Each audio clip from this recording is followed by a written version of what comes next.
Praise lord. August నెల 2వ తారీఖు పరిశుద్ధ గ్రంథం నుండి ఈ వాగ్దానం మన కొరకు. ఇర్మియా 30వ అధ్యాయము 17వ వచనం. అయితే నేను మీకు ఆరోగ్యము కలుగజేసేదను, నీ గాయములను మాన్పెదను.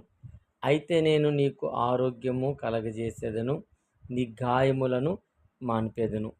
ప్రియమైన దేవుని పిల్లలారా, మనము ఆయనతో ఉన్నప్పుడు మన ఆరోగ్యం కలగజేసేవాడు ఆయనే. ఆయన మనుషులకు నయం చేయడం, అసాధ్యమైన గాయములను దేవుడు బాగు చేయగలడు. దేవునిలో ఉన్నటువంటి గొప్పతనం అది. ఏ మనుషుడు వల్ల కానిది కూడా, ఒక డాక్టర్ వల్ల కానిది కూడా దేవుడు సుసాధ్యంగా చేయగలే దేవుడని తెలియపరుస్తూనే ప్రార్థన చేసుకుందాం. మహాగుణుడ, మహోన్నతుడ, పరిశుద్ధుడ, ప్రేమగల తండ్రి, నీకు వందనాలు. ఈ యొక్క ఉదయకాల సమయంలో నీ సన్నిధానంలో చేరి మేము ప్రార్థించే భాగ్యం మాకు దయచేసినందుకు స్తోత్రాలు.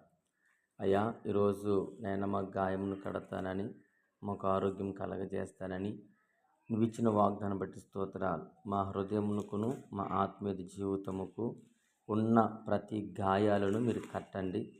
ఆత్మీయతలో అయా ఎదుగుదల లేక ఆత్మీయతలు వెనకబడిన మమ్మలను, అయా మాకు ఉన్న స్థితిగతులను మీరు కట్టి, అయా నీ వైపు నేను మలుచుకొని నీ కొరకు యోధమై ప్రభా ఒక ప్రత్యేకమైనటువంటి బలమైన జన సమూహముగా నిలబడి నీ కొరకు జీవించే భాగ్యములు మేము బిడ్డలను నిలబెట్టుకుంటారని యేసుక్రీస్తు అతి పరిశుద్ధమైన నామములో ప్రార్థించుకుంటూ మా ప్రార్థనలు విన్నపములు నీ పాదముల చెంత సమర్పించుకుంటున్నాము తండ్రి.